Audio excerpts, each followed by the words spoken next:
Get ready to take a flamethrower to the official narrative and learn what the elites don't want you to know.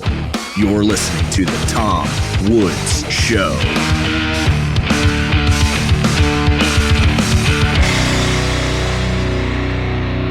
Hey everybody, Tom Woods here. It's episode 2569 of The Tom Woods Show, and I'm very glad to be joined once again after a long interlude. Nina Teicholz, who is the author of The Big Fat Surprise, Why Butter, Meat, and Cheese Belong in a Healthy Diet. I have a lot to tell you about with regard to her and her accomplishments and how significant she is, and we will be talking about this throughout our conversation. But we have to talk about these dietary guidelines that I guess the USDA puts out, and it's like they are determined to live in 1978 forever.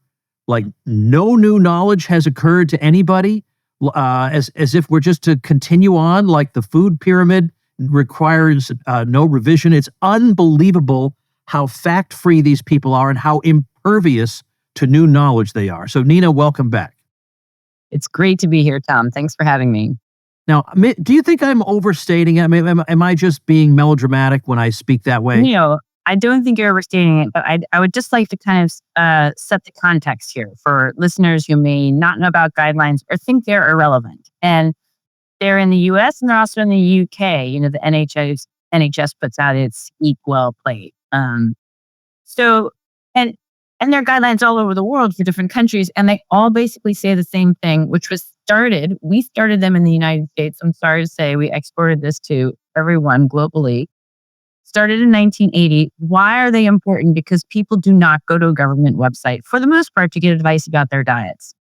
The reason they're so important is that in the United States, and I don't know if this is true in other countries as much, but we have a law saying that all federal programs must follow the dietary guidelines. So school lunches, what is served to the military, which has an obesity problem equal to the rest of the population, what is served in nursing homes, what is served in, there's a huge number of people who receive these guidelines, whether they like it or not. And by the way, Nina, if I may interrupt, could we also add to that list what's served in, believe it or not, hospitals themselves? Hospitals. So, and all doctors, nutritionists, dietitians, and nurses download the guidelines as if they are considered the gold standard. They're taught in K through 12 education. They're going to be taught more in medical schools. So and it's very hard for doctors who want to stray from the guidelines because it's not the gold standard. If you're in a large medical practice, it's quite hard, at least in the United States, to deviate from this so-called evidence-based approach. So what do the guidelines tell us to eat? I think most people would think this is pretty reasonable. Fruit, vegetables, nuts, seeds, legumes, whole grains, low-fat dairy, and lean meat. All right, the reason it's low-fat and lean meat is that is to avoid saturated fats, which from the very beginning of the guidelines in 1980 was deemed a risk for heart disease. And therefore, we were told to replace naturally occurring saturated fats that we've been eating for millennia in butter, meat, dairy, and replace that with polyunsaturated vegetable oils, now known as seed oils by many people.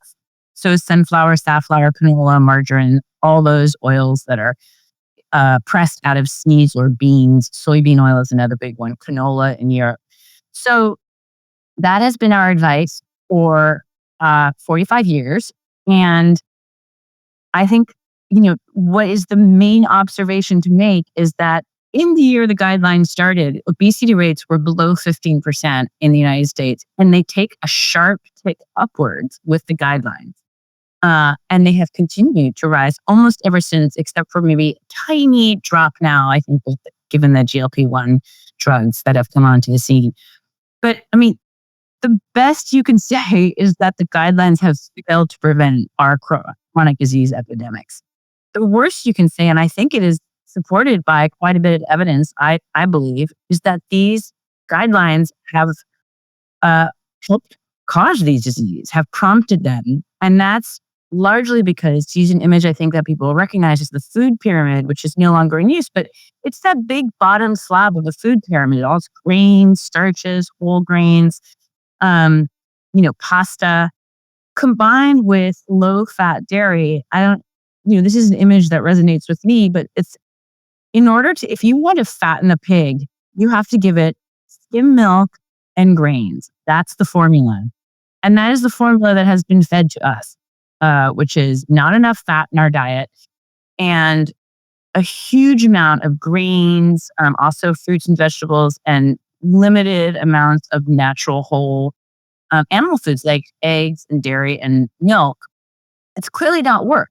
It's like multiple 747 planes crashing and killing everybody on board every single day. And nobody has thought through this entire process to say, hey, let's just ground the plane and see if we can't re-examine. I mean, there's got to be something wrong. We can't have, we have like all of our leading causes of death are due to diet-related diseases. And there just needs to be a fundamental rethink about what is a healthy diet, because clearly this diet has not been promoting health in our country or in the UK or anywhere.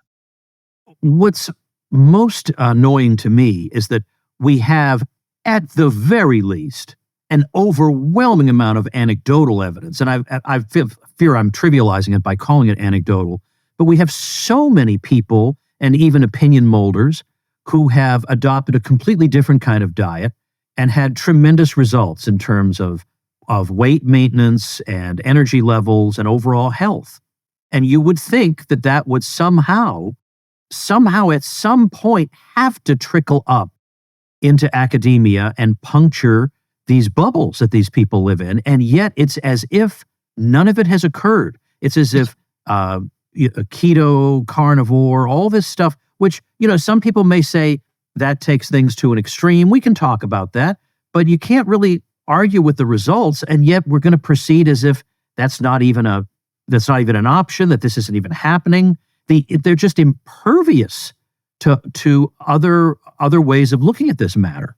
Yeah, let me give you a few specific examples of that, because for almost a decade I ran or was involved in and I founded a nonprofit that was devoted to evidence-based dietary guidelines. And when I started this right after my book came out, I thought, wow, how is it that this guideline policy just doesn't reflect the science at all? I read the scientific report in 2015. I thought, wow, I've just been doing nothing but reading thousands and thousands of scientific studies for my book, and I don't see any of the major clinical trials that have been done funded by our government. So I started to send them the science and submit comments, and we got people to write in about their stories. But let me give you two examples of bodies of science that we in my group promoted and tried to get included in the guidelines and could not. So let's talk about the low carbohydrate science. There are now more than 1,000 papers that are reporting on randomized controlled clinical trials. That's the highest level of evidence that exists. 1,000 plus papers. In 2015 for the guidelines, I found through Freedom of Information Act emails that I obtained that they had actually reviewed low carbohydrate diets and had an interior discussion amongst the expert committee members and the staff saying, this low carbohydrate diet seems to be more effective for weight loss, and there's a substantial amount of evidence behind it. And then there's a little chit chatter about that. And Frank Hu of Harvard, who was on the committee, he says, he was the one who's sort of talking about this information. And then, so a staffer says, I think we should put that in the methodology section. If you put it in the methodology section, it's not in the results section, which can be acted upon, right? So Frank Hu pipes up his email saying, I don't think we should be burying this body of knowledge. It's quite important and substantial, or something to that effect. So that was in 2015. In 2020, so I should just say 2015, I think they found about 45 trials or papers. 2020, my group made a huge effort to get the low carbohydrate diet properly defined and reviewed. And they said, okay, we're going to review the low carbohydrate diet, and they even defined it correctly. That systematic review came out finding zero clinical trial, zero studies. And they said, there's so much, chatter about the low carb diet, but we can't find any studies, even though their own staff had found 5 years earlier. So, and there was a member of the expert committee herself, who had been the primary author on a study that they couldn't find, and she didn't pipe up about it. So 2020, now we're in 2020. Now we're in 2025. And for anybody who's interested, I just wrote a post on what the proposed changes are for the next iteration of the guidelines. Okay, so that's on my Substack called Unsettled Science, which you can look up if you want to see it. They did not review any of the clinical trials on low carbohydrate diets. Instead, they decided they were going to do computer simulations of low carbohydrate diets. I mean, that, as I explained in my column, like if you look at the pyramid of evidence, like with the best evidence at the top, that's clinical trial evidence. Computer simulations, imagining what a diet would be like with, models with all these assumptions in it. Half of them are, it's the data, like they couldn't count any mixed dishes like lasagna or hamburgers. So the data was really weak. But computer simulations, I just mentioned images like not even on the pyramid of evidence. It's basement level, super weak evidence. And meanwhile, they were ignoring all of the rigorous evidence that can show cause and effect. So, I mean, the effort to keep the low carbohydrate diet out of the guidelines, despite evidence showing, you said it's a little anecdotal, for a low carb / ketogenic diet, there is rigorous evidence to show, that's multiple clinical trials to show, it is the only nutritional approach that can successfully reverse a diagnosis of type 2 diabetes. It's the best approach for managing type 1 in almost every head-to-head trial. It does better than a low-fat diet for helping people lose weight. It promotes satiety. There's all kinds of, now there's emerging evidence that it helps with schizophrenia, bipolar reversal, anxiety, depression, kidney disease, polyovarian cystic syndrome. I mean, it's an explosion in the body of literature showing the benefits of this diet, and that is all being ignored. And one other example before I give you a chance, I just want to say we author also now 23 systematic reviews looking at saturated fats and whether there's evidence to show that they cause heart disease. And I would say 22 out of 23 of those say, they all say no effect on cardiovascular mortality or total mortality. That is, if you replace saturated fats by seed oils, that does not benefit you at all in terms of when you die. And most of these reviews say there's little to no effect on heart disease or like events like heart attack. And more saturated fats is linked to lower rates of stroke. So all of those reviews we submitted, we had experts go and talk to the people at our government agencies and saying, you can't ignore this evidence. It's incredible. We really went through faithfully through the public process, and all of those reviews were ignored. So there is not any openness to real science, is all I can say. There's an effort to suppress it, ignore it actively. And the policy is, I think, really inimical to change, except for in the wrong direction as far as I can tell, which we can talk about. Folks, the days may be shorter now, but that to-do list of yours sure isn't. So a great way to power through your busy day is with Factor's no prep, no mess meals. From breakfast to dinner and anything in between, Factor has easy, nutritious options to keep you fueled and feeling your best. It's cheaper than takeout and dining out, and you can customize your offerings to pursue your particular goals. So managing calories or maximizing protein intake, even avoiding meat if you want to, it's up to you. And the food tastes great. Find guilt-free comfort foods like home-style chicken and gravy and loaded mashed potato pork chops. And you'll find gourmet plus dishes that feature premium proteins like truffle butter filet mignon and seasonal sides like broccolini, leeks, and asparagus. Factor's meals are fresh, never frozen, and they're ready in no time. No prep, no cleanup. Use your time more efficiently, so important during these dark months. Let Factor take shopping, prepping, cooking, and cleaning up off your daily list of things to do. Head to factormeals.com/woods50 and use code WOODS50 to get 50% off your first box and 20% off your next month. That's code WOODS50 at factormeals.com/woods50 to get 50% off your first box plus 20% off your next month while your subscription is active. Well, your point that these guidelines aren't anything a normal person consults before eating, but that they do have, nevertheless, great impact on society through things like the school lunch program, calls to mind the Michelle Obama campaign for school lunches, which, if we were talking about satiety, we wound up with the opposite. The kids are starving. The food is terrible. You look at what's being served to them, and the astonishing thing to me is that the Democrats think, and I hate to make this Democrat-Republican, but the Democrats have boasted in city after city that they've given away free school lunches. But, more important than whether they're, quote, free or not, are whether they're garbage or not. And that hasn't come up at all. Free garbage, kids. Right. I mean, we're really poisoning our kids. I have to say, there's no limit to the amount of sugar that can be served in our schools. None. You can serve as much as you like. And there was recently a very interesting study that came out in Science showing that during the war in Britain, that sugar rationing had dramatic, like 40 to 30% reduction effects on, I forget the disease outcomes, but, various diseases. People were so much healthier having not been raised on sugar as kids, including in the mother's womb. I mean, kids who had less exposure to sugar in the womb were linked to lower rates of disease later in life. So what we're doing in the US is to get children hooked early on sugar in huge amounts. And we serve sugary cereal to our kids and donuts for breakfast and a glass of orange juice, which is just like sugar water. And one of the things that I found in this new proposal is, and we're proposing, the expert committee is proposing reducing the amount of protein, already low, already complete animal proteins, which are, come from eggs, dairy, meat. Okay, so those are proteins your body finds more easily digestible. They're complete proteins. They contain all the amino acids needed for building muscle, having strength, and other functions in the body.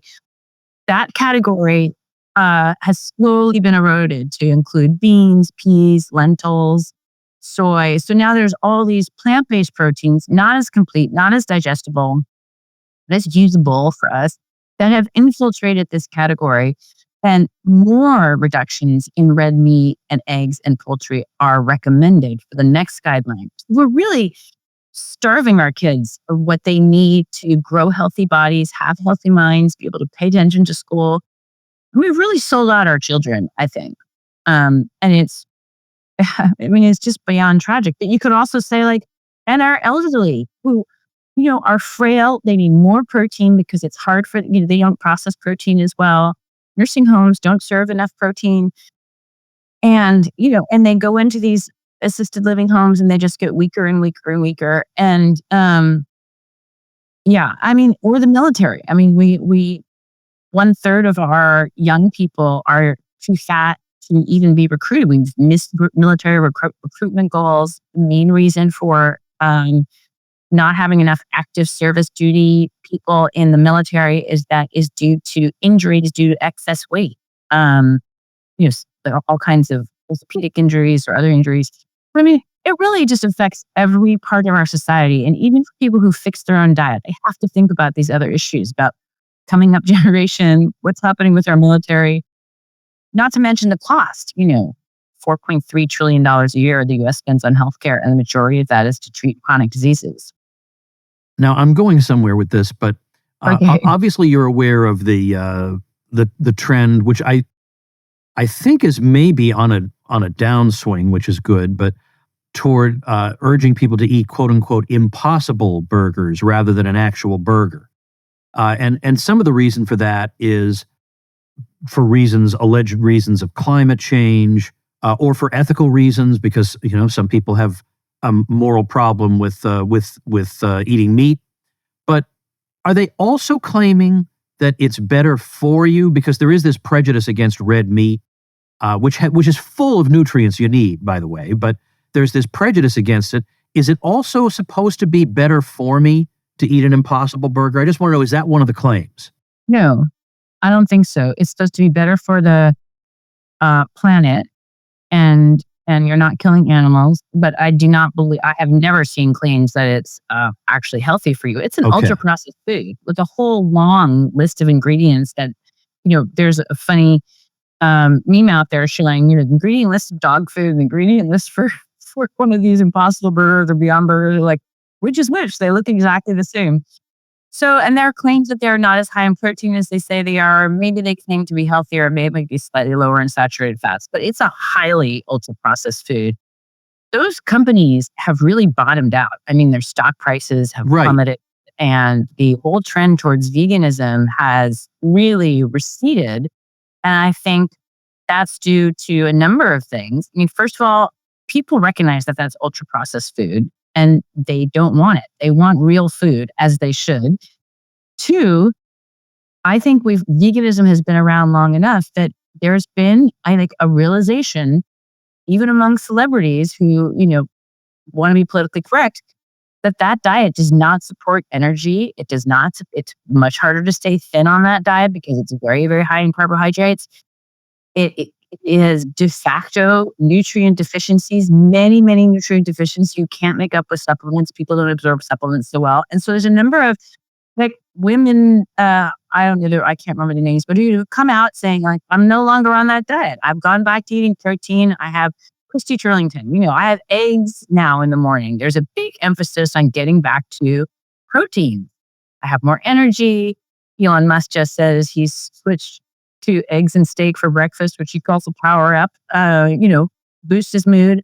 I know legions of ex-vegans who just found their health decline. And it's not something that you see immediately. It takes sometimes years for those nutrient deficiencies to be seen, in part because nutrients are so important to us. These are essential nutrients. We store them in our body. And then over time, they deplete. Some people can be vegan for years, 7 years, and not see any negative effects, but they do catch up with you, in some cases irreversibly. Well, the reason I brought it up is there is an experience that is spreading that visits various cities called dining in the dark. Are you familiar with this? Yeah. Okay, so the idea is, and it seems like a fun idea. My wife and I did it once. You go to this restaurant and they take you to the dining area and it is pitch black. You can't see your hand in front of your face. The wait staff is wearing equipment that allows them to see. But so you're being served food and you have to kind of figure out what it is you're eating. And it's kind of a cute little thing. But when it's over, you realize this was not a cute little thing about, wouldn't it be fun to have a meal in the dark? It's propaganda. Because at the end, you find out it was all impossible food you were eating. And the point of it is to show, you see, you couldn't even tell the difference. And you leave there feeling completely exploited and taken advantage of. So don't do that, everybody. I just exposed their secret. That's what it is. It's a propaganda campaign to get you to eat food you would never eat. Yes, that is quite amazing. I mean, I have watched this field now. I mean, studying this field for 2 decades now, and I watch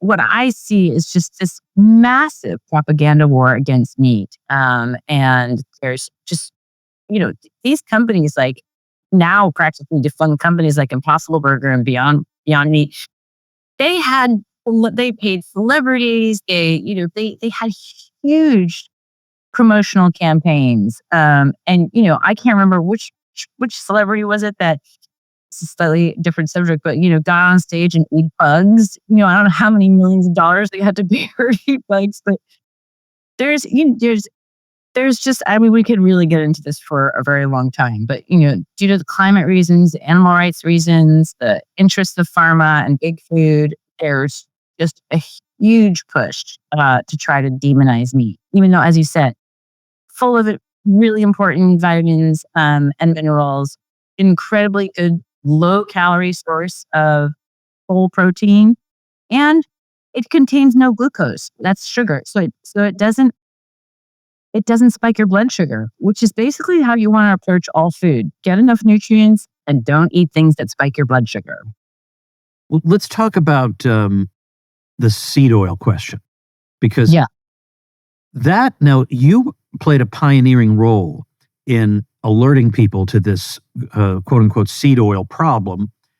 But I still now will see people saying the evidence against seed oils is actually very thin. This is actually typical of dissident health people. They're always coming up with some crazy thing that has no scientific evidence behind it, that actually the evidence shows that the seed oils are actually better than your crummy avocado oil or whatever it is you're using.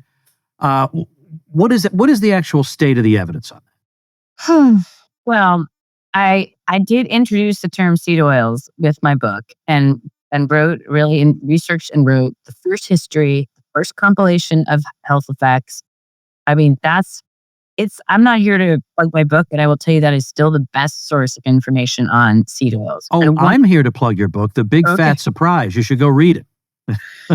But one of the problems with the seed oil movement, and as there's so many influencers now that are like talking about it, is that there is not a good, like what we would call, world of science, like a systematic review, looking at all the evidence and a kind of a summary paper in the peer-reviewed literature. And that's what scientists need to have an opinion on something. So the scientific literature, the recent scientific literature is thin. I have all the studies that are all cited in my book, so people can go and look at that science. But I had to stitch together this case, how seed oils came about. They're an industrial product that made in a factory through an elaborate series of, set of processes. They came onto the scene in 1911 in the form of Crisco in the United States. Prior to that, Americans, people in the West really only cooked with butter and lard and secondarily tallow, suet. I mean, those were the, animal fats were our natural cooking fats. Seed oils took off largely because, they were cheaper for a while. Margarine was cheaper than butter. And then they got a huge boost in 1961. The American Heart Association came on the scene. And I write about my book how they basically were, I think it's fair to say, sort of bribed by Procter & Gamble, maker of Crisco oil, which really gave them the big cash that they needed to launch their organization. But in 1961, they come out saying, look, you need to switch from saturated fats to these unsaturated vegetable oils because they lower your cholesterol, right?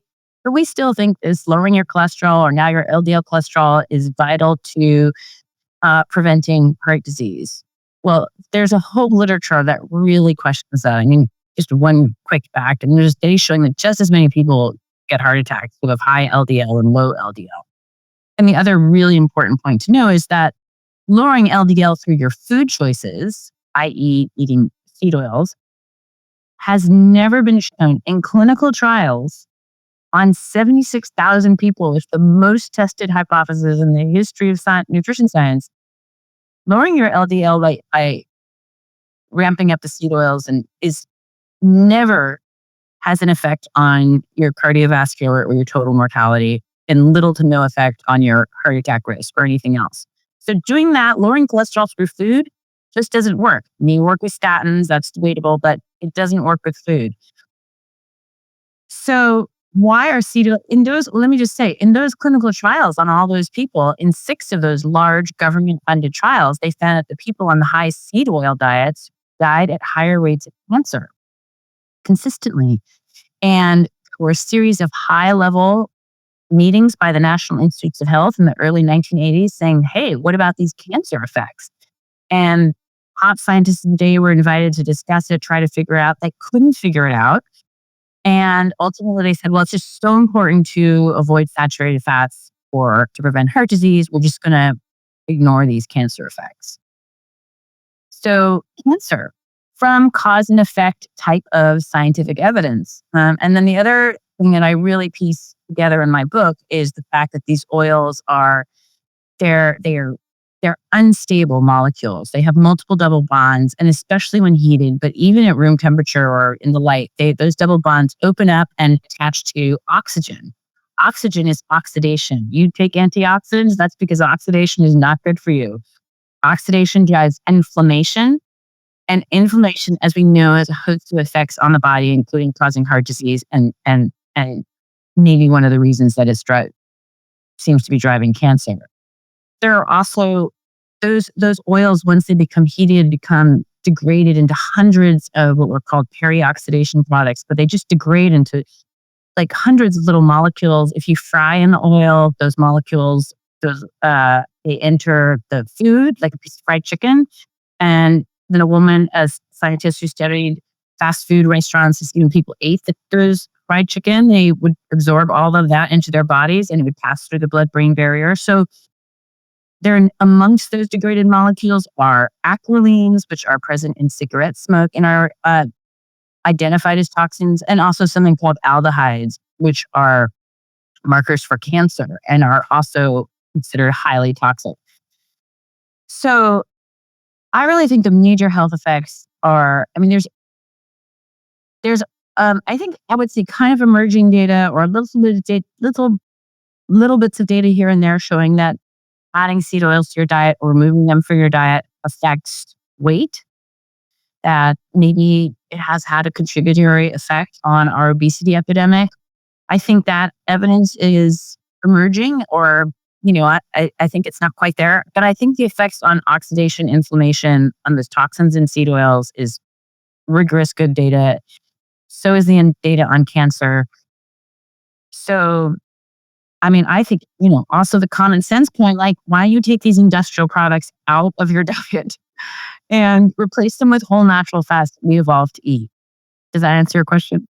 Yes, it does indeed. Hey, everybody, here's an uncomfortable question. Do you really control your retirement money? If you've got a 401k or IRA or similar retirement plan, the government controls it. They decide how much you can borrow and when you have to pay it back, and you'll owe taxes and penalties for taking money out too soon or waiting too long, even though it's your money. And given that American politics is growing weirder and more psychotic all the time, who knows how much you'll have to pay in taxes during a retirement that could last 30 years. Well, Bank on Yourself is the proven retirement plan alternative that lets you bypass Wall Street, beat the banks at their own game, and take control of your financial future. You'll have guaranteed predictable growth in retirement income with no luck, skill, or guesswork required. Your plan doesn't go backward when the markets tumble. Both your principal and growth are locked in. You're in control. You get access to your money for any purpose with no questions asked and no government penalties or restrictions on how much income you can take or when you can take it. You can't do that with a 401k or IRA. Perhaps the best reason of all, you'll know the minimum guaranteed value of your retirement savings on the day you plan to tap into them and at every point along the way. You can get a free report with all the details on how the Bank on Yourself strategy adds guarantees, predictability, and control to your financial plan. Just go to bankonyourself.com/woods. That's bankonyourself.com/woods. The other day I saw a clip. I watched the whole thing, but Joe Rogan, the week, I think the episode he did the closest to the election after the election occurred was with my friend Dave Smith. And there was a clip from that episode that spread around all over the place that RFK Jr. retweeted and said, this is an excellent point. And Dave was saying, you may disagree with an RFK Jr. as to what the exact source of the chronic illness epidemic is. You may think he's wrong to cite A, B, and C as the causes. Maybe you think it's D, E, and F. But what are D, E, and F? Like, what do you think it is? It's not enough to say RFK is a kook and he doesn't listen to the official guidance and all that. We know he doesn't listen to the official guidance. That's the appeal of him. But what are you saying? And Dave's point was, this subject doesn't even get brought up unless in a presidential campaign, unless he brings it up. So it's not like we have a debate going on and some people are attributing this problem to one set of factors and another to another. It's that one side isn't talking about it at all. So let's hear what your explanation is. Well, are they fumbling toward one? No, I mean, in general, they don't talk about the chronic disease epidemics at all. There was September 2022, there was a historic White House Conference on Hunger, Nutrition, Health, which was a huge, highly trumpeted event, which was, under Biden. And they did not invite any disease experts on the low-carb diet. It wasn't even mentioned. Sugar was barely mentioned. It was, about health equity, and there was a ton of fake food people who were there and then got funded companies. They are really not focused on what causes chronic diseases. And if there's any explanation, they'll say, Americans just don't follow the guidelines. And so if they followed our guidelines better, they would be healthier. I have the most rigorous government data on what Americans have consumed. And I can tell you since 1970, whole milk down 79%, red meat down 28%, I think, beef down 35%, fruits and vegetables both up by 20 to 30%, whole grains up. I mean, in every category that the government analyzed, we have followed the guidelines, including if, we've lowered our fat, we've lowered our saturated fat, we've increased our carbohydrates as we've been told. So that explanation, I send this chart that I made on that around to various journalists whenever they start talking to me, and I send them that chart, and they're like, maybe I won't do a story on you after all. I mean, it's just so incontrovertible. So, and anyway, I'll tell you just one little story. There's one rigorous clinical trial using a diet like the dietary guidelines, exactly like the guidelines, looking at adherence. When we get people to perfectly adhere to the guidelines versus people who were really told to eat more sweets, more junk food, like snack on gumdrops all day. High, almost perfect adherence to the guideline did not benefit health at all in a randomized controlled clinical trial. So there's your evidence for you. Nobody talks about that study, of course, but there's almost no rigorous evidence for anything that the dietary guidelines tell you to eat. So if you were tasked with issuing dietary guidelines, what would they look like? Well, one of the really important points is that we need to recognize that there needs to be a different diet for people who are sick with diabetes, with obesity, with heart disease. Okay, so that's 93% of the American population, the adults, according to a recent estimate, but like a lot of people. Their diet needs to be different than a diet for healthy people. Let's say the people we haven't made sick yet. So once you tip over into metabolic ill health, that is your body saying, I can't handle any more glucose. Your pancreas your body cannot respond to the constant secretions of insulin by the pancreas. So basically, you cannot tolerate a high carbohydrate diet anymore. That is the condition, the root cause of chronic diseases called insulin resistance. For those people, they need a low carbohydrate diet. That is the most effective solution. It's been tested. It's not anecdote. It's not a fad. It has 20 years of science behind it now, and many more years of practice. So for sick people, that needs to be their advice. For healthy people, I think we should take a completely different approach, because I think we should say, what do you need to eat in order to get all the nutrients you need? I mean, nutrients used to be that was the study and focus of nutrition science in the 1920s and 30s. Like, how do you get the nutrients that you need to survive and healthfully reproduce, have a healthy body?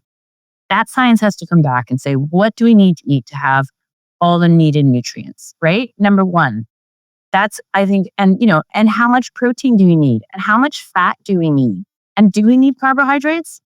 Actually, the National Academy of Sciences said this is how much we need of carbohydrate. And that's just a generally recommended fact. We actually don't require carbohydrate to function. But I would go back to that and then say, like, given those basic biological needs to live and survive and reproduce, you decide on what you're going to eat to make that happen. I will tell you that that's a diet. It has to be, pretty heavy in animal foods, because that's where the nutrients are. That is where bioavailable nutrients are in animal foods. And if you're not getting them, you're not getting the nutrients you need to be healthy. So I guess that's the approach that I would take. I would also say a really important point, like where there's no science, where we don't know, it is better to remain silent. If I've learned one thing in studying, this government policy, it's that once a policy is set in motion, it is so hard to reverse. You can't just give like casual recommendations that you think are true, and then, especially to a healthy population, that's not responsible policy. So, if we don't know, if the government didn't know, they should just say we don't know. On this point, more science is needed, but we're not going to make a recommendation that then becomes like hardened, solidified, impossible to reverse, and possibly make people sick, have unintended consequences. So I guess that's what the main thing I would do. Well, let me close with maybe the I don't know if it's the toughest question, but it's certainly the question that all of this whole discussion has to culminate in, and that is, what is the source of the errors here? Is this a matter of ignorance? Is it a matter of collusion between industry and academia that is leading to bad results? Is it something sinister? I mean, what could be happening here that there could be such systemic errors on something so crucial to human flourishing?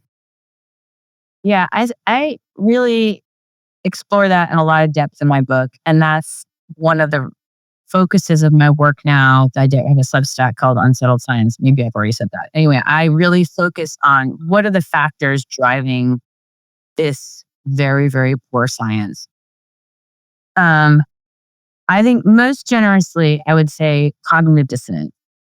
There was an idea that saturated fat and cholesterol cause heart attacks. It was introduced in the 1950s. That became solidified, adopted by the American Heart Association, the National Institutes of Health, like by every public health agency. And all those scientists became steeped in these ideas.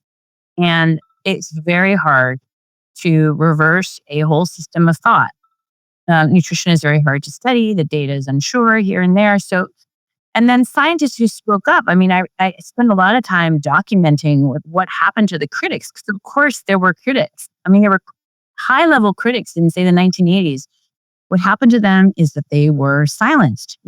Nutrition got cancel culture going long before the rest of the world. I mean, in the 80s, they were canceling scientists speaking out about the lack of evidence for these nutrition recommendations. Disinvited from conferences, lost their research funding. I have stories about that, about people getting so harassed that they had to leave the field, about vegetable oil executives hired to harass scientists raising question about their product at conferences.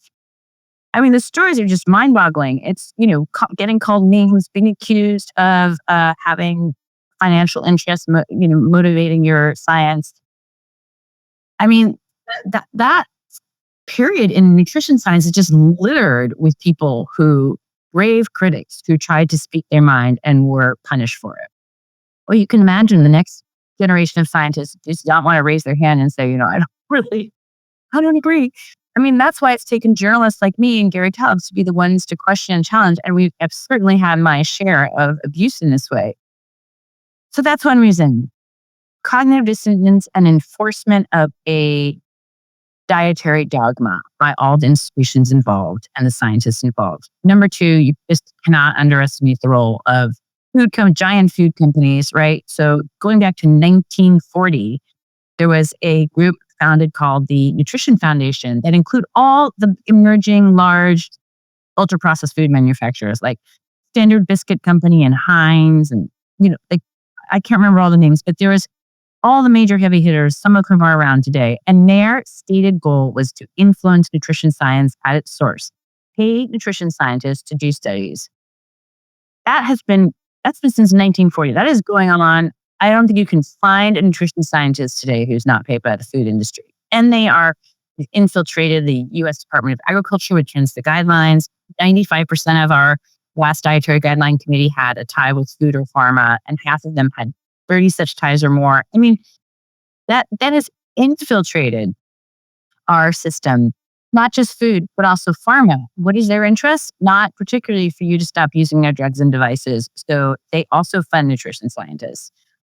More recently, animal rights has been around for a while now. They don't want people eating meat or any dairy, or having any kind of animal foods. And there's one group that in particular that is masquerades as being doctors, but they're really animal rights groups.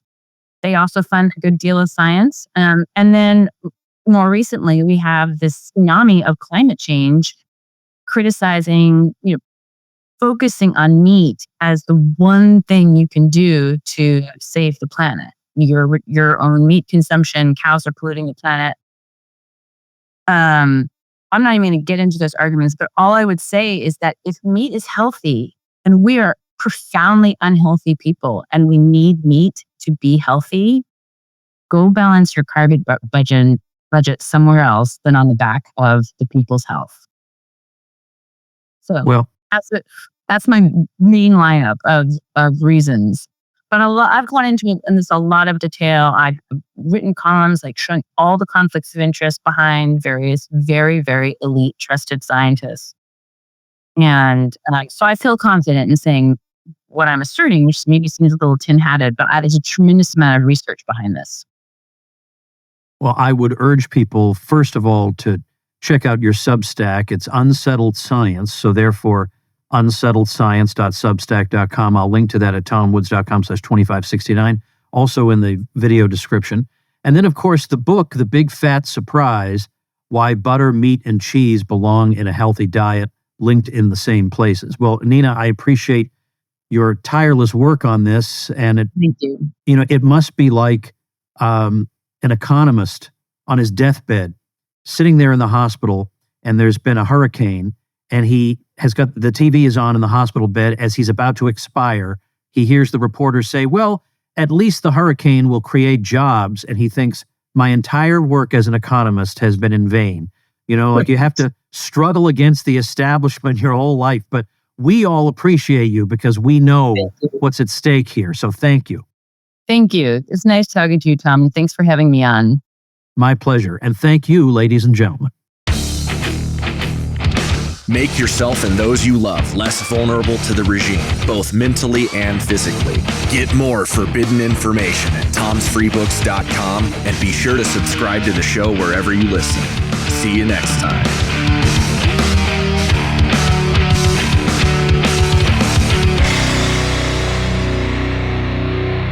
Like the sound of The Tom Woods Show? My audio production is provided by Podsworth Media.